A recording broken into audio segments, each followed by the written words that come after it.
this is something that is not about the destination. So if anyone's like, oh, I want to make it big, it's more about you need to enjoy the process.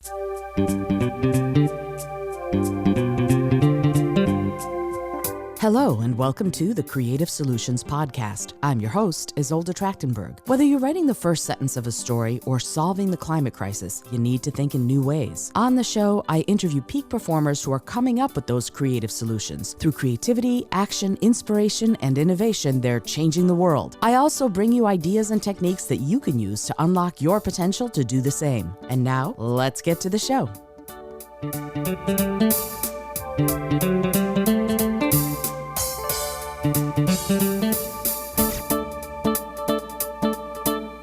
Hello, and welcome to the Creative Solutions Podcast. I'm your host, Izolda Trachtenberg. I am so excited that you're here, and I'm even more excited, to welcome this week's guest. I want to tell you all about Miranda Roldán.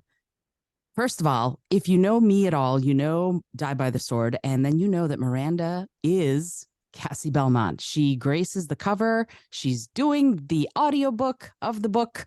It's so exciting. But let me tell you about her.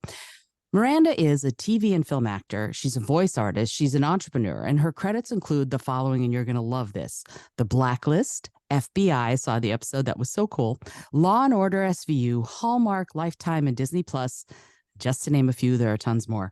She's also a commercial actor with regional and national campaigns currently running, as well as I mentioned, the voice of Die by the Sword. She's part of the Cassie Belmont Tarot Mystery sort of series and world, and I'm so excited. And she is the host of the Balancing Actor podcast. It's brand new and it's really amazing. You're going to love it. You can check that out on Spotify or Apple.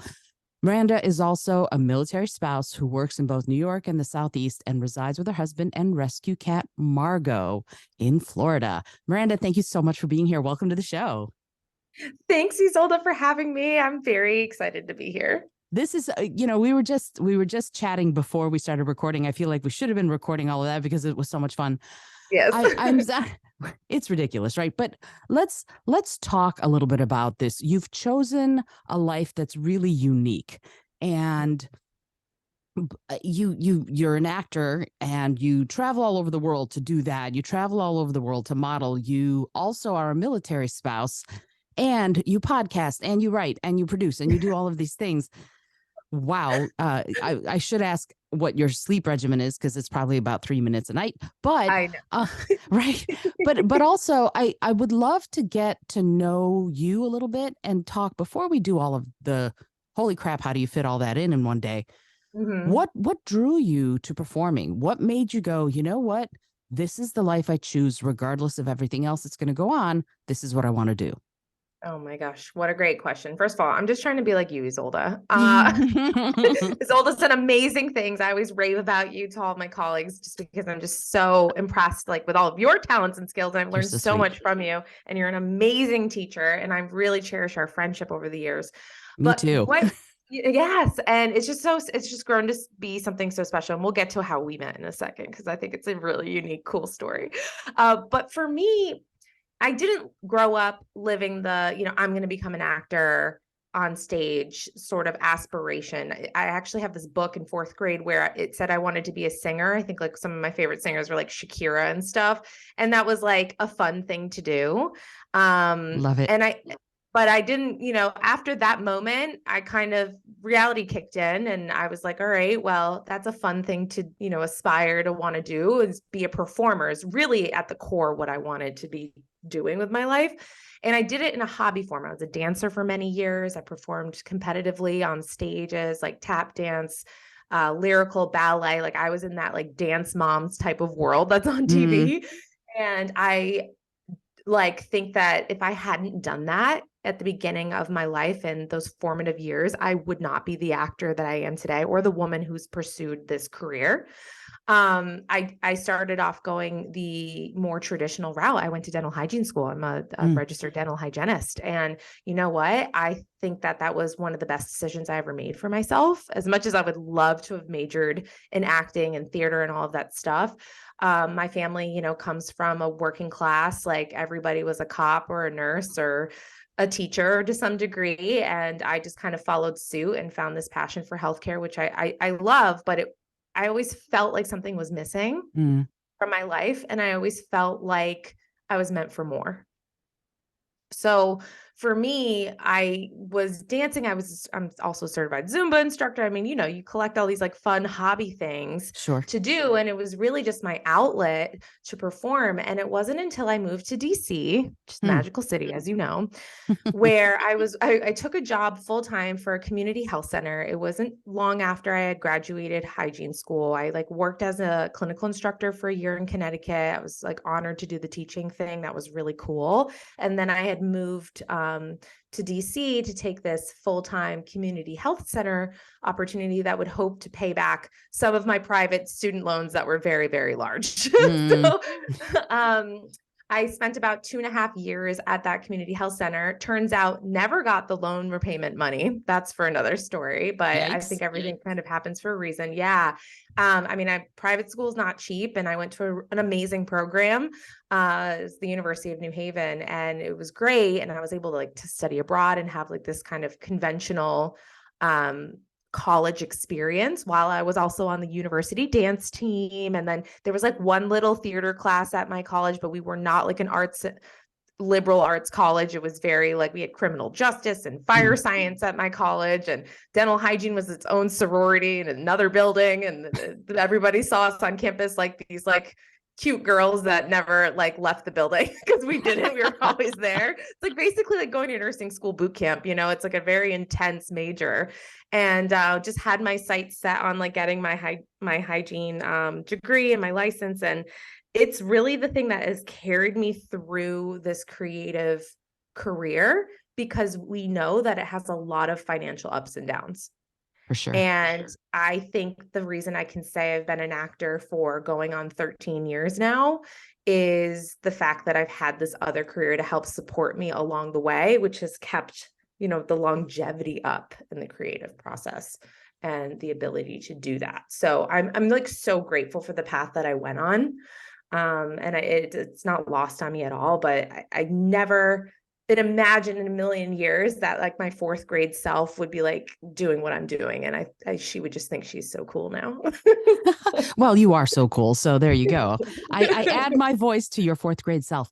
It's fascinating to me, actually, that you're talking about this, taking a very, what I would say is a realistic approach. I have a friend who was in a movie with Tom Hanks, and she was unknown, and she asked him, what do I need to do to make it big? And how do I do this? And he said, I'm going to be very honest with you. He said, if there's nothing else you can or want to do this. Otherwise, go find something else to do, because this will break your heart many times before you succeed.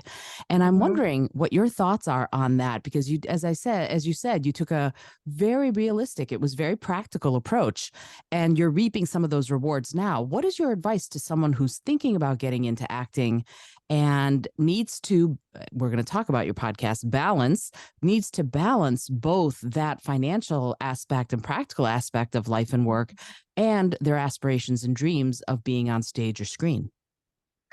Great question. So I have 2 feelings on this. Like I can see 2 sides of the coin to that statement. It actually brings me straight back, because I've heard something very similar when I was younger too. And I pursued modeling back when I was like 19. I think that was like my first time ever like really looking into it. My mom, my mom was not into it. Like she would support me. Like my parents were the most supportive, but I was the one that was really like, this is what I want to do, and had to figure it out myself. And being, 18, 19 years old, like you don't know anything. Sorry. But like, if you don't have anything, you don't have a mentor or anything, you don't know anything. So I would, search online, and I'm coming from this rural town in Massachusetts. There was like, Boston was the closest thing, any remote to an agency, but I wasn't anywhere near Boston, and there wasn't really a whole lot going on in New Haven, Connecticut, where I went to school. But I ended up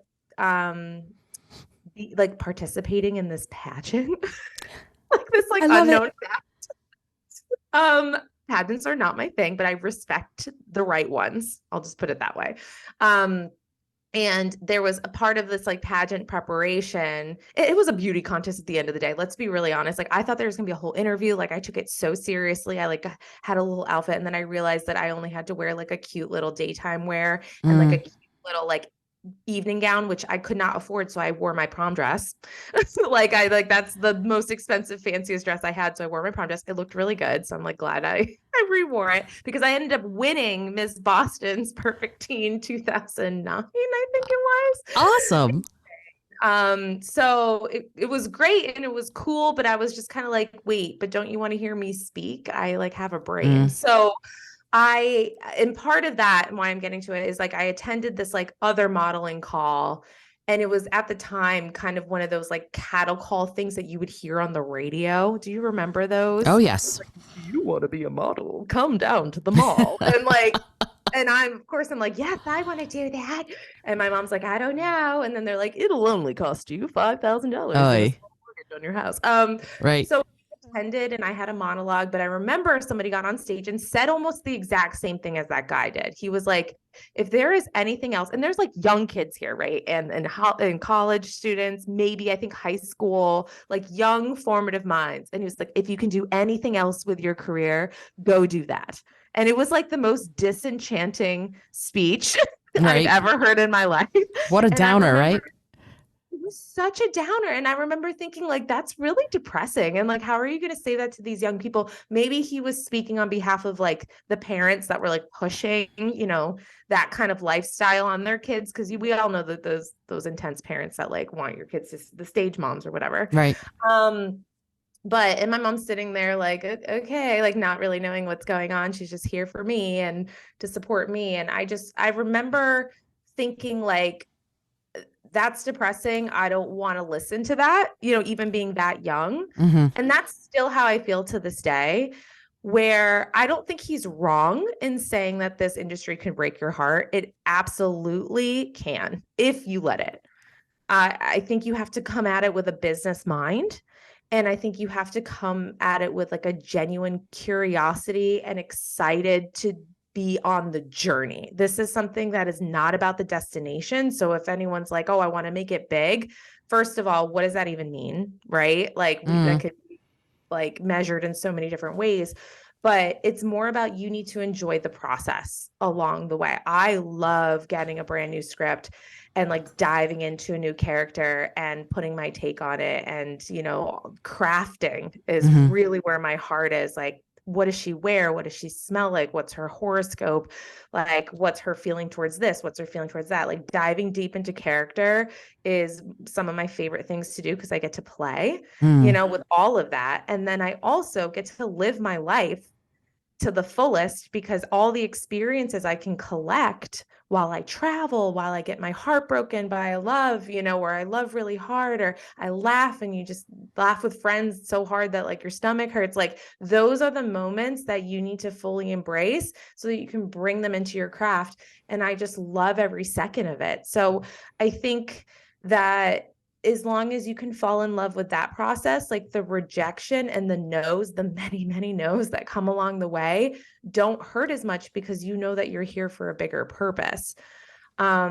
So I would say that like, he's not wrong in the fact that this is a really tough business, but I think if you approach it with a business mindset and just like a genuine love for the craft and realistic, and then also set yourself up financially sound, so you're not relying on this artistic baby to fund you, you're going to be fine and you'll get more longevity out of it.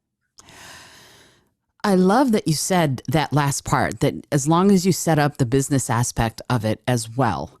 What is the business aspect of being an actor? Oh my gosh. It's so complex. Taxes are coming around the corner and I like want to rip my hair out. I know you do too. Yes. Like, every year. It's the worst time. For sure. So the question was, what is it like to be like from the business aspect of the actor? Okay. So the business aspect is, the fact is, a lot of the higher executive producers and the people who are actually funding the opportunities for us to be on TV, they need to make money. So every decision comes down to, is this project going to make money? And are we going to take a risk, quote unquote, with actors? so that we're betting on them to make money. We'll take Blacklist, for example. It's going into season 10.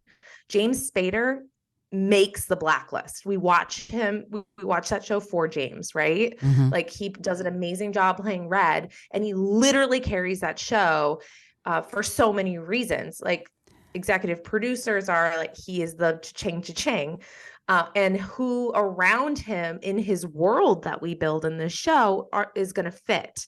So that's why you can't take it personally when you don't get a gig, because you might not fit in the world or be the right fit for that particular tone or whatever it is. They're just constantly making those decisions so that they can craft a believable, really great show. I think Stranger Things is also a really good example of this too. Like if you look at the cast, like everyone's a little funky looking, right? Like they're kind of like these weird kids in the 80s. And I love that. I think it gives it so much like grit and texture.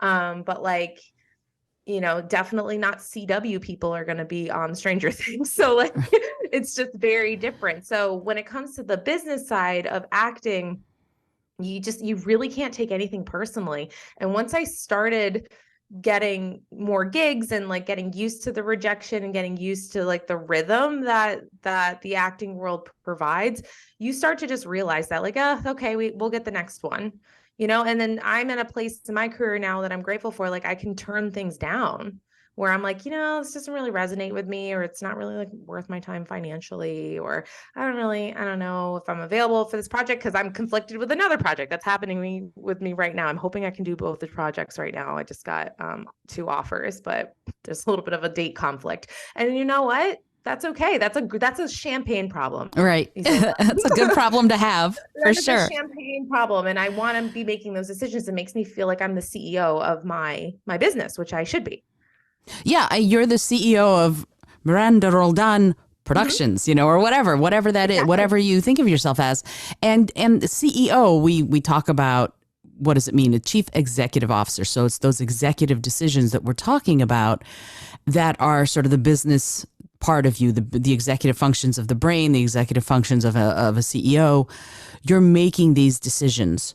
And you just mentioned some things. You said, is it going to fit in my schedule? Is it going to fit in sort of the trajectory I want to go? Some of that is very practical. And again, analytical, you have to figure that out. But some of it, as you mentioned, is this the kind of project I'm interested in? And it's a good problem to have. So let me ask you, in this, when you're trying to figure out which way you're going to zig or zag to make your career go the way you have planned for it to go or envisioning it to go. This is now the Creative Solutions Podcast. I'm wondering what part of your creative brain, or what role does your creative brain play in that? What part of that lateral thinking or the imagination or the what if play in your decision-making process, your character building process, and your work process when you're on set? So I always, depending on how large the role is, right? You kind of want to know and start there. If you look at a co-star, your only job is to serve the story. It is not about you. And as a co-star, as a one-liner, two-liners, you are there to help push the story along and deliver information that's vital, most likely. And I think a lot of actors get kind of caught up in that, where they like, this is my moment. And like the line is the pizzas are in the car, and they're like, the pizzas are still in the car. Like the pizzas are still in the car. Like it's not. Don't milk it. So I think knowing your position and like where you play in this cast, this ensemble, right, of a show is important and plays into like how I'm going to approach this creatively.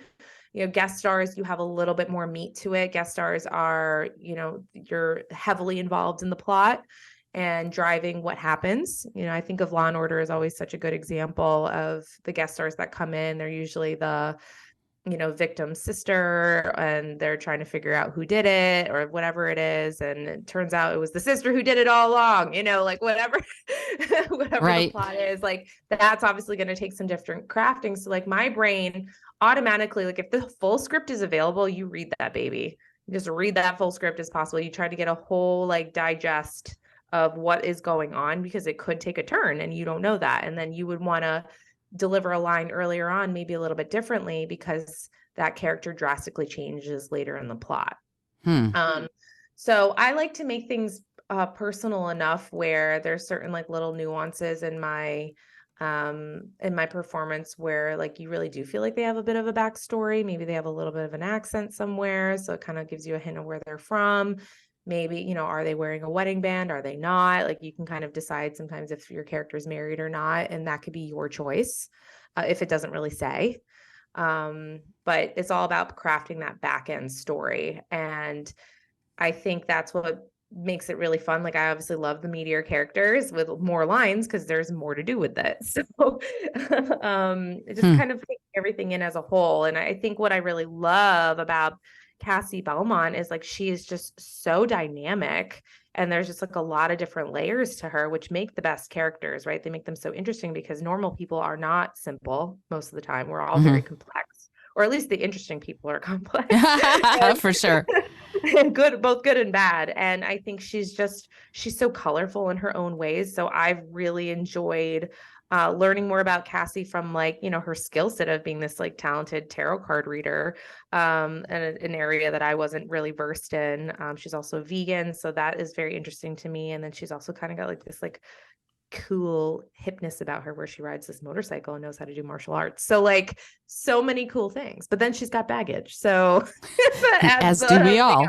Right. As do we all. So. Yeah, it's so interesting to me. I'm always looking for cool new ideas, and that's where my creative brain is my best friend, if you will.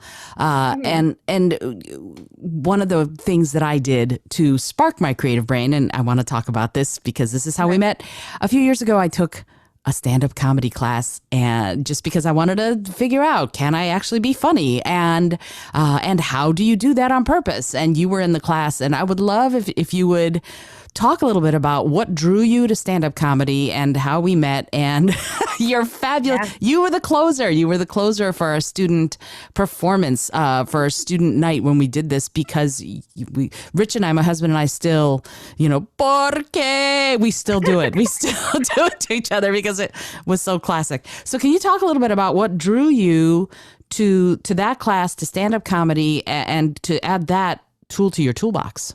I need to get back to stand up. And I know you've been dabbling it back into it too, but oh my gosh, stand up comedy. I'm so grateful that I met you and like took that class. And that, like, if anyone's like ever on the fence of like, do I take that salsa class or not? Just do it. Just do it. And it was something that had been on a bucket list. Honestly, I was like, I just, New York has so much stand up here. I feel like I have a lot to say. I really was fascinated with the whole, how do you craft jokes part of it? And because it really is not easy.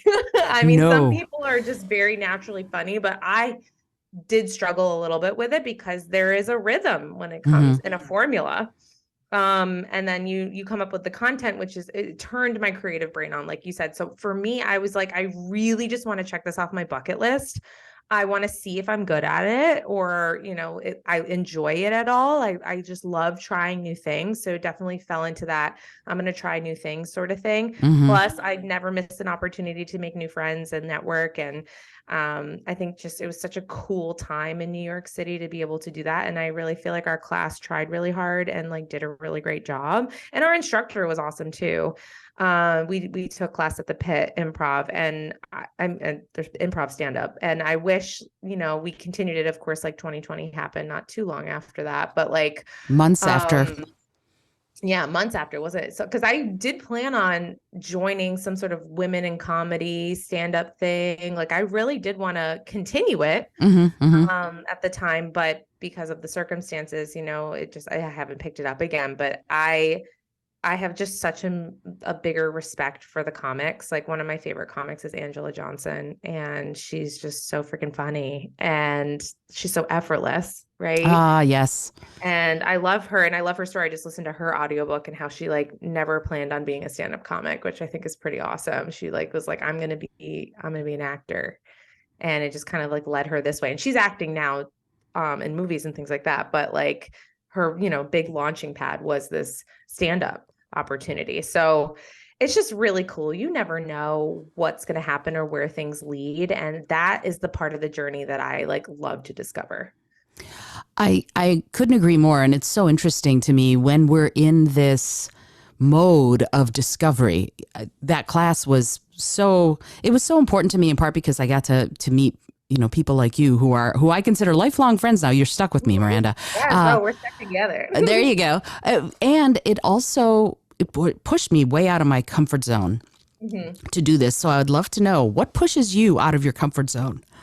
Gosh, apparently I love to be a masochist and love doing things that push me out of my comfort zone. I think for me, there is this if there's an air of mystery, and then kind of an adrenaline rush, I'm gonna pursue it. I will be your friend to go with you to go skydiving. My sister, I think, still semi hates me today for forcing her to go skydiving with me years ago, but I did it, and it was some of the coolest memories we've ever had. We gave my parents a heart attack as well, and I just wanted to say that I did it. I think for me, living my life to the fullest has always been kind of my MO. I'm going to take the trip. I'm your friend who will talk you out of your boring job to go and pursue your dreams. I'm your friend to go pursue that sexy love interest you met abroad. I am that friend. I'm almost like the bad influence, but in the best of ways. I love that. So for me, it can be dangerous, but no, for me, I talked to my sister about this, and her and I kind of see it the same way because we had obviously the same upbringing. Our parents, we love them and they're wonderful, and they were the most incredible parents ever. They did not take risks. I mean, they had babies when they were babies. They were very young, and their focus was putting food on the table and giving us a great life, which they did, but they are not risk takers. And, grew up in the same town, never left, high school sweethearts, nervous about everything. It's adorable. It's very rare to find these days, actually. So I cherish them and I love them, but me and my sister always had this itch to get out of our town and go and see the world, because we just had this curiosity that we felt like we just knew nothing about. So I think for me, when it comes to doing risky things, living in another country, some people would never, ever think of doing that or ever want to do that because it's scary. I was like, let's do this, I love it. Oh, I need to quit my full-time dental hygiene job at 25 years old and move to New York with no insurance. Let's do it. You make it work. I often compare myself to a cat. I'll fall on my four legs, So, I love that. Oh, that's so great. I am thrilled that you did that, because otherwise I wouldn't have met you. And when it's funny because we've talked about this before when we were talking about Cassie and me asking you to be the cover model for the book, which was so awesome that you did that. But we talked a little bit about your process as an actor, and you just mentioned that you developed these backstories for the people. But you're doing the audiobook right now, and you're doing an amazing job. I'm so excited for it to come out. I can't wait. I know. It's good. Perfection will happen, or it won't be perfect, but it will be freaking amazing. And it's a work in progress. I cherish every moment that I can work on this, because I want it to be so good. It's so, and I'm so grateful, and I'm excited, and I'm like Buddha-like patience here, because I know it's going to be great. Talk to me a little bit about having to develop the voices. And I mean, yes, you're a voice actor, so you know how to do that, but the actual, not the physical voices, unless you want to chat about that, but what goes into your thought process and your creative process as you're developing. There are 100 characters in this book. So how are you doing that? How did you do that? And how do you figure out who the narrator is going to be? What does that process as an actor look like? And also, this is a lengthy process. So how are you balancing doing this with all the other responsibilities that you have? Oh my goodness. Great question. So I think from a creative process, there are a ton of characters in here, which I love, but it also makes it trickier for sure. For sure. A little bit of a slower process, because you want to be consistent with the voices. And I know you have really helped me with some of the tricks that you've done, being a voice actor yourself. I think for me, having a anchor of a person or a personality, and you've done such a great job. I mean, when you're lucky to have somebody like Izolda to like, who's created and put so much love and effort into these characters, it really makes it a little bit easier for sure. Oh, thank But you. if you don't have that, right? Like then you have to kind of come up with your own characters that you know of, and other actors are great. And then you just kind of, or maybe family members or somebody Hmm. that you think that this character reminds you of is the easiest way for me to drop in to character. Hmm.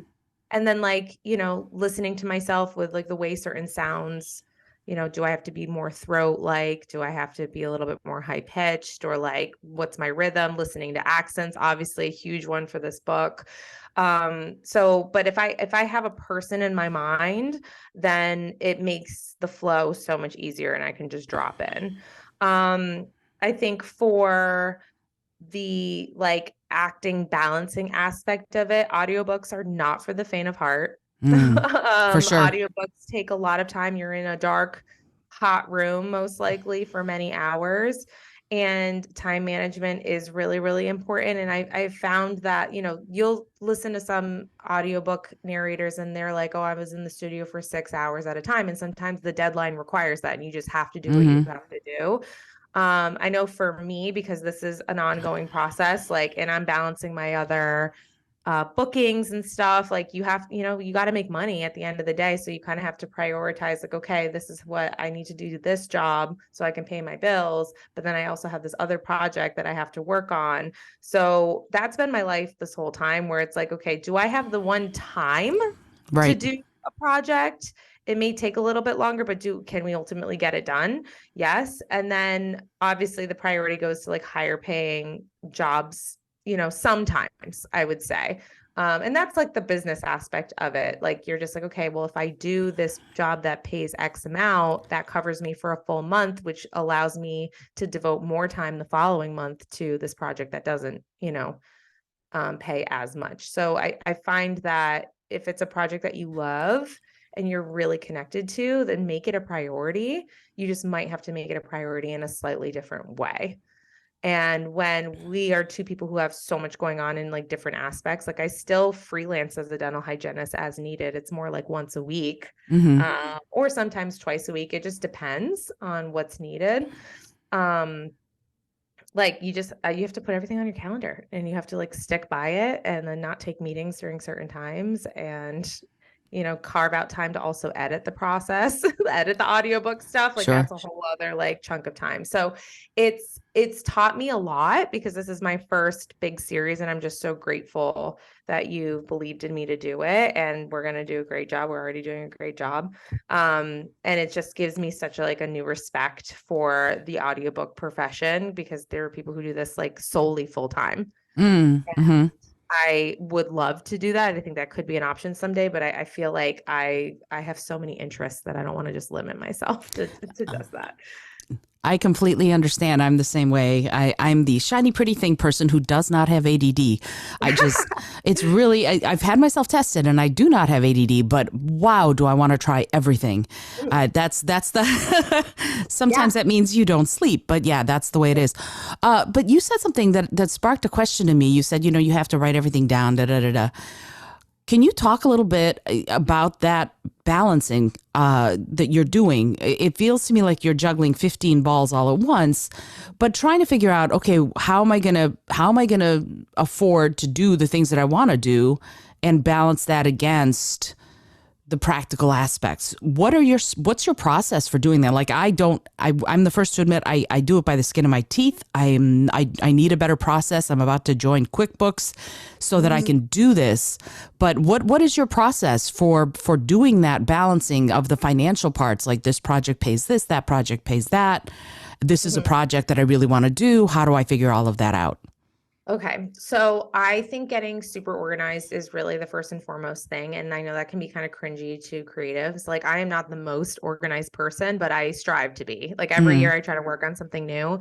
My goal for this year is to track my auditions mm, and my bookings. And like I wish I was better at it that last year because I love looking at the stats at the end of the year. And like, you have a proud moment, and it's good for you to have a realization of like how much you're actually working and putting into this. Mhm. Right. And because the job is auditioning. That takes up a lot of time.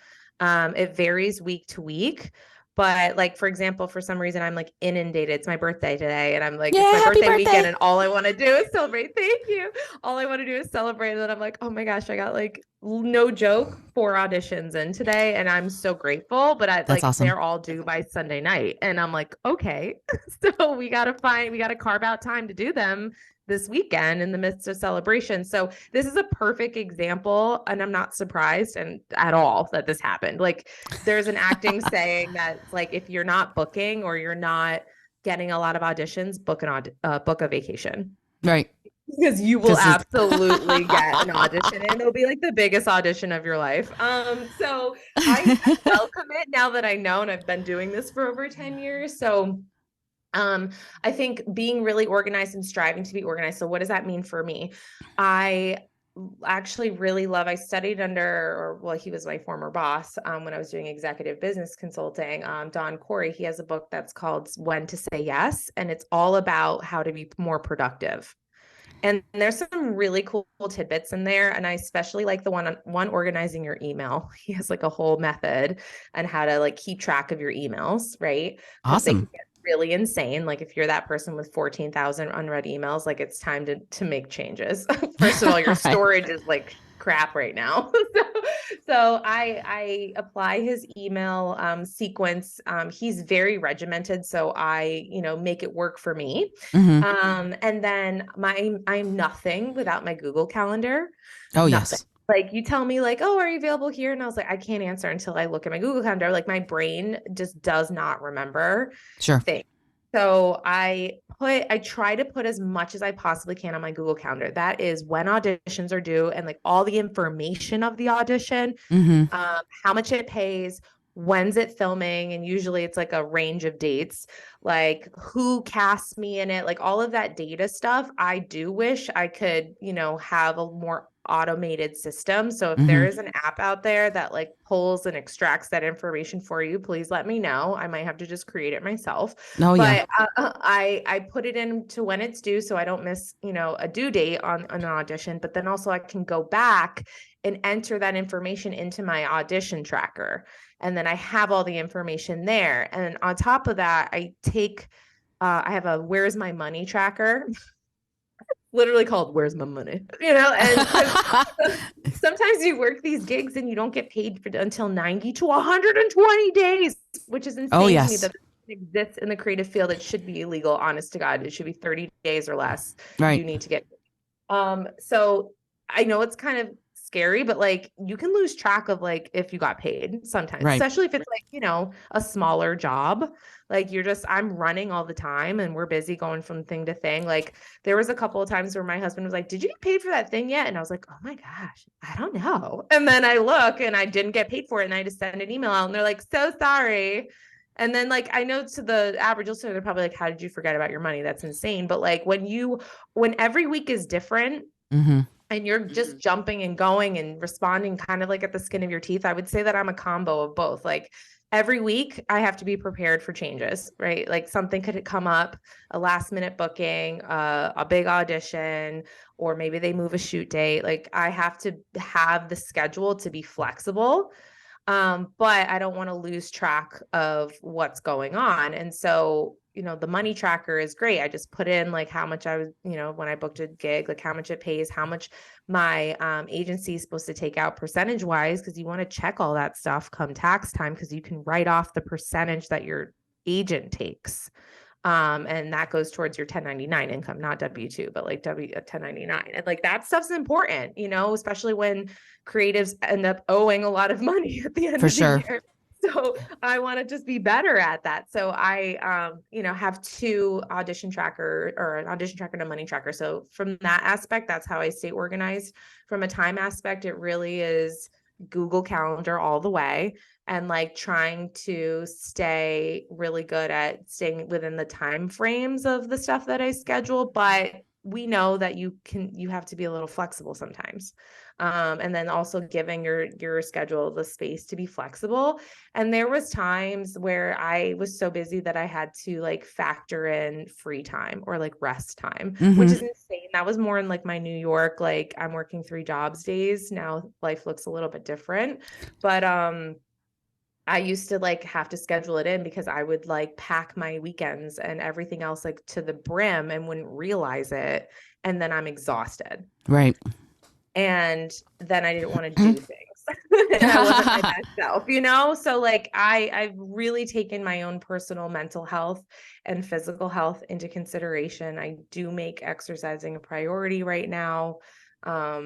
It's just all important because it makes me feel better and I can be more productive when certain things work for me. But I would say like, it's okay if you don't have it all figured out, like just be in the process of figuring out what works for you. Like I would still like to wake up every morning and do 10 minutes of meditation. I don't do that.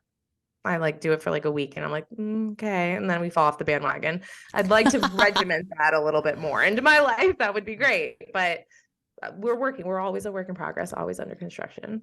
Sure, absolutely. And it's funny, we have this idea of meditation, now that you brought it up, that it's this rarefied air that you breathe if you're a meditator. Oh, I'm going to sit and I'm going to be a guru up in the mountain. And you don't have to. It can be 5 minutes. You can do 5 minutes and it can be that. You can do it while you're brushing your hair. Brushing your hair can be a meditation. It's all about the sort of process that you go through. And so that balancing act can happen a little bit better if you're doing it that way. But you said something that I'm like, okay, so you ran yourself to exhaustion and over time you figured out how to balance, or at least you're figuring out how to balance. And I see, this is the thing. This is a silly transition, but I'm going to say it anyway. You are, it's not silly, it's true. You're a very giving person. And so you've decided to give back and take some of the things that are working for you and take some of the challenges and talk about them. And you've started the Balancing Actor podcast. And I would love to hear from you what exactly it's about, what prompted you to do it, and what do you want it to do? Okay. I have been wanting to do this. We've been talking about this, I'm like, I have this podcast idea. I want to do it. And you're like, do it. It took about 2 years to really get it off the ground. And not because of a procrastination thing. I think when I originally had the idea, I was very excited. I was like, I want to do this. I have no idea where to start. I have no idea what's entailed, right? Because I'm very protective of my time now. Like you said, because I don't want to put myself into a position where I, was feeling the way that I had felt, before. I want to balance my life, but I also want to provide value back. I want to have a sense of connection. Like to me, that was the most eye-opening thing when everyone, when 2020 happened, where it was like my profession changed completely from in-person audition, lifestyle to we're putting yourselves on tape, which I love. The fact that I do not have to spend gas to go drive 2 hours or take a subway to go, to go in person for 5 seconds is amazing. Like I have learned to love working from home self-tape, but the problem is you lose the connection. Like you lose your classmates, like we did at, in stand up. Like I missed that. And I'm an extrovert. So I know the extroverts really had a hard time, but more importantly, I just felt kind of alone with all the changes that were happening during 2020. And I wanted to make sure that I still maintain a connection, and wanted to connect with people who were going through the same thing as I was, and also working as hard as I was towards this craft. People who weren't taking it not seriously. Like this was not a hobby for me. This is my professional way of life. And I'm not an aspiring actor. We're working actors. Like the aspiring is like so cringy to me because I'm like, well, you're an actor. Like, are you working towards your career? Great. Like no one's aspired to be anything. Like you just do it. So with the Balancing Actor podcast, I was like, how do I, one, create a sense of connection? And I think the podcast is a great platform to do that. They just blew up over that time frame, right? Like everyone was listening and audiobooks were huge and all this stuff. So I was a little bit like excited about this new trend. But it's a trend that's really sticking years later, which is great.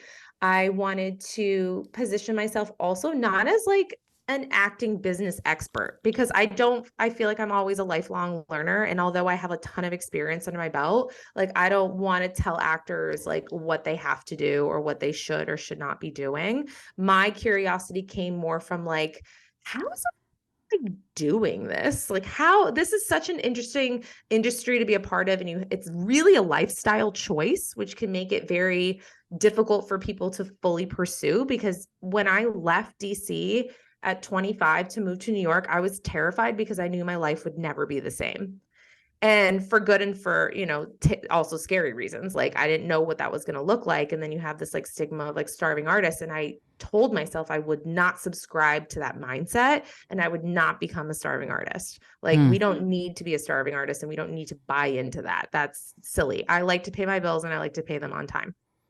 I'm sure that I love that.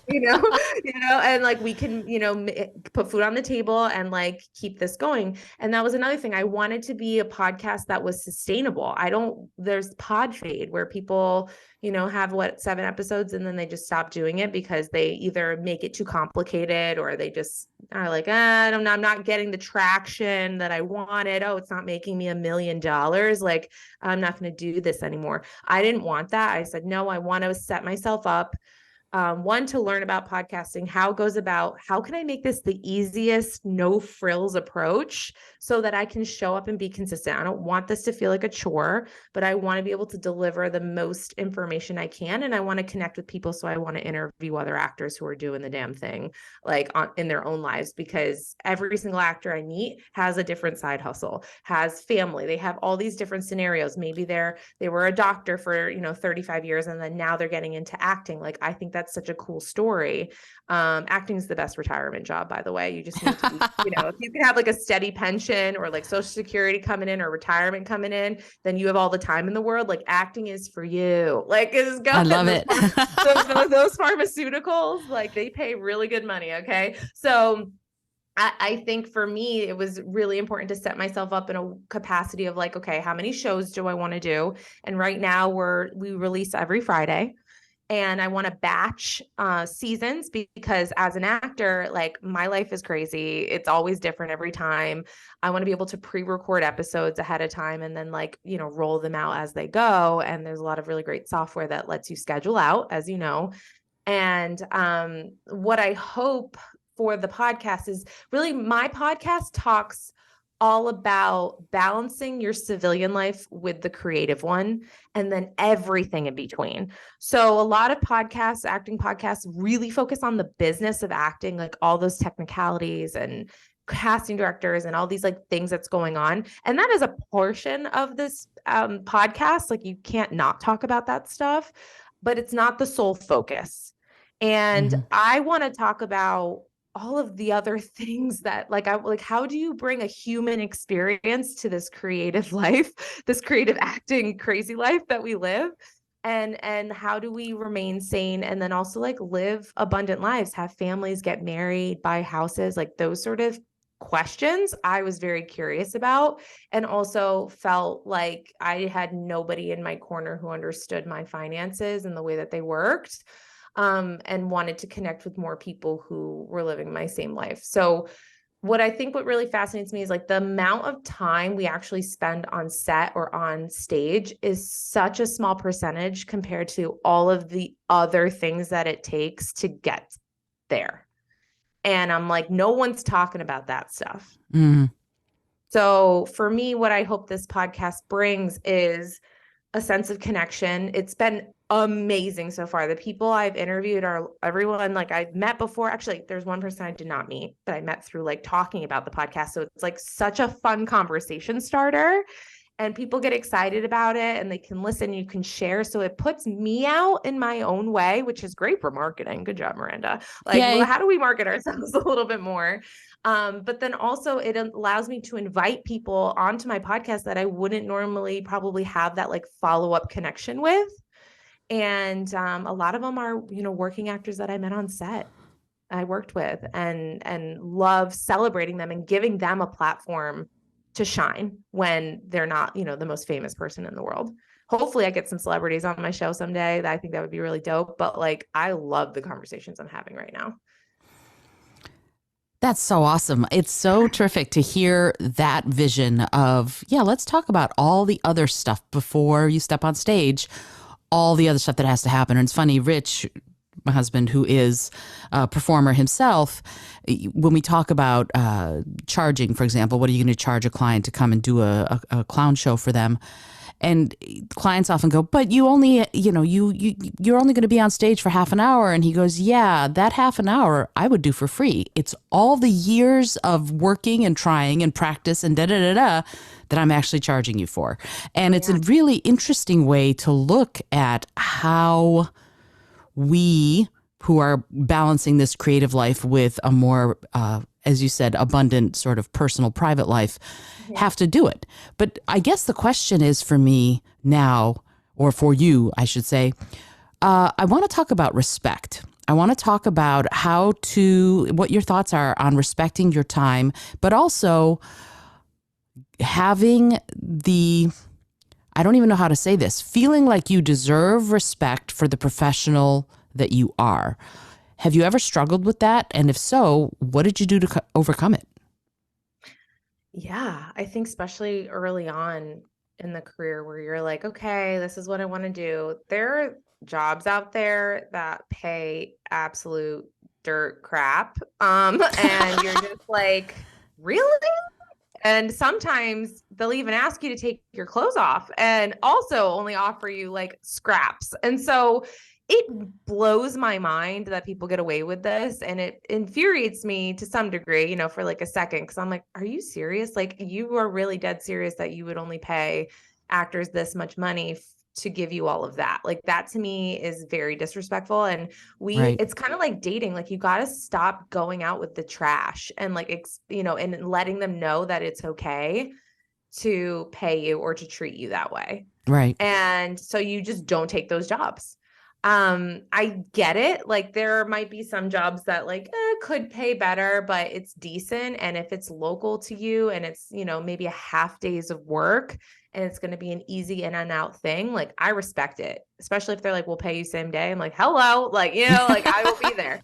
So you just kind of pick and choose. But I think the respect thing at this point, I just went to a networking event and no one really knew who anybody was. And I kind of had a feeling, and I mean this in the best of sense, but like I was a much more experienced actor there than the other actors that just I had interacted with at the time. And like had, been very fortunate to work on some amazing shows and like commercials and stuff like that. So some of the conversations that were coming up were a little bit basic for me, having been here for 10 years, 10 plus years. And I think my advice for them was to, I was like, I have a three component rule. If the job is a job that's going to propel your career forward, you have to ask yourself, like, say you get presented with something with a rate and everything. Does this job like propel my career forward? Is it going to do something for me? Does the job pay, and what does it pay? And the last one is, am I going to like doing this? And I always said that if I don't have 2 out of the 3, it's a no. And I've used that as a respect for myself in the profession to also respect my time, right? And not feel like I had to be obligated to say yes to things. I use that also as just like a way for me to get some peace and not, of saying no, because it wasn't easy for me to say no all the time. But ultimately I didn't want to be resentful, of this project that I was a part of. And like, you get on set and you're like, this is a waste of my time, sort of thing. Or like the production is just not organized or whatever it is. Like, I show up, I'm going to be professional with you. I expect you to be professional with me. And then getting just really comfortable about your rate. Like, someone asked me at this networking event, like, oh, do you ever do any like career consulting? And I do. Like, if someone wants help, I will help them. Depending on what they need help with. I can range from like, are you just getting started? What materials do you need? Or one person really wanted to know what like hosting was like. So I had a session with them and how they could get into hosting. Another person wanted I literally went to their house and helped them set up their entire self-tape room. And I was like, this is what you need to do. We did like a mock audition and I showed them the editing software. I was there for like 2 hours and I got a lot out of it because I think the person really appreciated it. Right. But I charged for my time. And Sure. I, even if you have friends in the business, I really have gotten used to being like, I'm going to pay you. Like, yes, you might give me a little bit of a deal, but like, I'm going to pay you and I'm also going to refer you so that you get more business. And I think there's something really beautiful that happens when you do work with friends or people that you know, is like this mutual respect for one another's craft. Like my friend is a makeup artist. She, didn't really want to charge me for like a TV event thing. And I was like, I'm going to pay you. Like you reserved hours of your time for me. Like that's crazy. And then when she wanted to pay me for some of my services, I had that same feeling with like, do I really charge her? Yes, you got to just charge her, and then it was like, it came up in conversation, but it was like a beautiful, like mutual respect for one another. Like, let's not discredit ourselves for our time. And I know that I'm going to recommend her to every single person possible. And she's going to do the same for me. And like, that's the type of relationships I want to have, because we are worth it. 100% for sure. Absolutely. And I could keep you here for the next 6 hours, but I won't. Know. This is so much fun. Yeah, I'd love for you to come back and let's talk more. I have just a few more questions and then I'll let you go. But hopefully these are short questions to answer. First of all, if somebody wants to follow the Balancing Actor podcast, if someone wants to get to know you a little bit more, where are the places that they should go? What's your social channels? It's all going to be in the show notes, but I know people learn differently. Some people will want to hear your beautiful voice saying the words. Yes, absolutely. I think the best place to find me, you can find the Balancing Actor podcast on Spotify, Apple Podcasts, or anywhere else you listen to podcasts. So it's pretty easy. It's a pink logo. It's very punchy. It's adorable. Thank you. And follow me on Instagram at Miranda Roldán TV. I like to engage on there. I get a lot of my interview potentials in that platform. I just like to see, what the artists are all about, get to know them. I just think it's a great like calling card. So that's a great place to reach me as well. Awesome. And also your website. And that's just MirandaRoldán.com has all the agency contact info if you want to book me on something.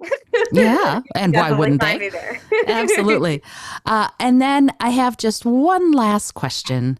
And it's a silly question, but I find that it yields some profound answers. And the question is this. If you had an airplane, environmentally friendly, of course, that could skywrite anything for the whole world to see, what would you say? You are made of magic.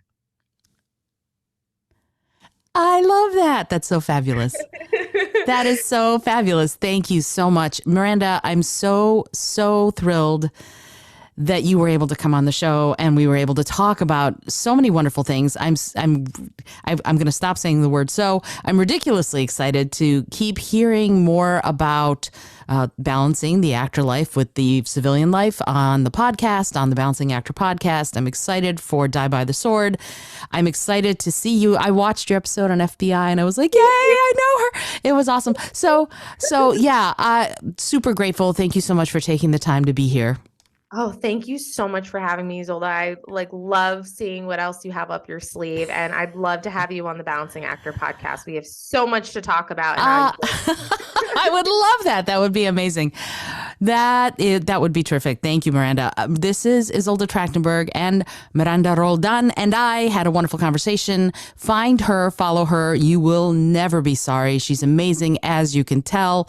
Keep learning more about what she's doing. You're going to see all the links on the show notes page. Until next time, though, this is Izolda Trachtenberg for the Creative Solutions Podcast, reminding you, check out Brain FM, check out my host Podbean, because they are fabulous. And until then, remember to be bold, be creative, and most of all, be kind.